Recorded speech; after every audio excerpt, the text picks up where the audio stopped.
Well, Jimmy, now we can move along to the biggest controversy in the first round, where everyone went the first surprise. Usually it's the Raiders that throw out the first pick that nobody gets. But man, were people up in arms that the Falcons drafted Michael Penix Jr. Now, here's what I'll say about this, and then I'd love to get your thought. Last month, they decided to solve their quarterback issues by signing Kirk Cousins to a 4-year, $180 million contract. Woo! I could use a little piece of that, just a little piece. $100 million guaranteed. And then they go ahead and they draft Michael Penix Jr. I have mixed thoughts because obviously Kirk Cousins isn't your long-term answer. And Michael Penix, I think he's a generational athlete. I think he's got an incredible arm. He can move. He really looks, it's funny that he got drafted by the Falcons. He really looks like a Michael Vick clone. Curious on your thoughts on that as well, Jimmy. Well, I know it shook up a lot of people. And to your point, after signing Kirk Cousins to a $100 million contract, why would you draft a quarterback? But I mean, you look at Green Bay. Green Bay did it with Aaron Rodgers. And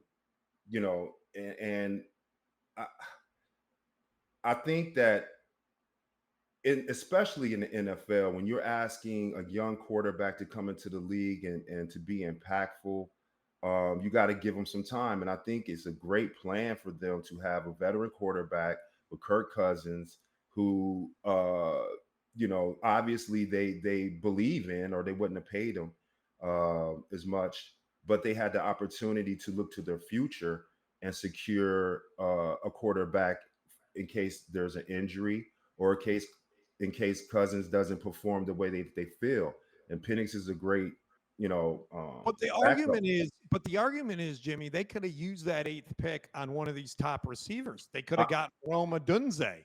Absolutely, but the development and I think that they feel like you can't pass up a talent that way, and obviously they didn't have the receiver valued or evaluated higher than Penix, or they would have picked him.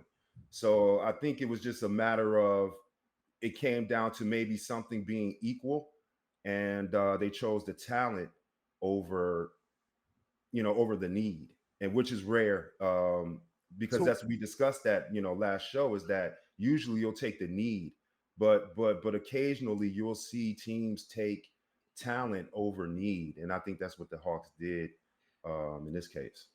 I think, and you and I know this best, Jimmy, because we live in Dallas, Texas, so we know what meddlesome owners are like. But I think that there might have been some meddlesome ownership going on here, because I cannot believe that Terry Fontenot, the GM, and Raheem Morris paid this big quarterback and brought him in and then said, yep, we're going to draft a quarterback with the 8th pick. And there's pictures from the draft of Arthur Blank, Mr. Home Depot, the owner of the Falcons, pointing at the GM. And my guess is the words go something like this: you're drafting Michael Penix Jr. With the top pick. That's what I think happened. Hey, the boss gets the last word now. Let's not get it twisted. Now that does happen. It does happen, even in this game of major dollars and big corporations, and it happens. Guys, the owners fall in love with players, and they'll trump the general manager.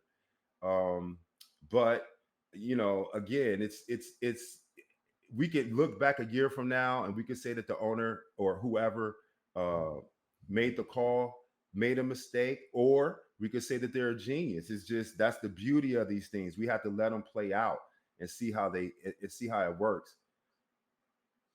Well, Jimmy, so you don't think drafting Penix was a mistake. I don't think drafting Penix was a mistake.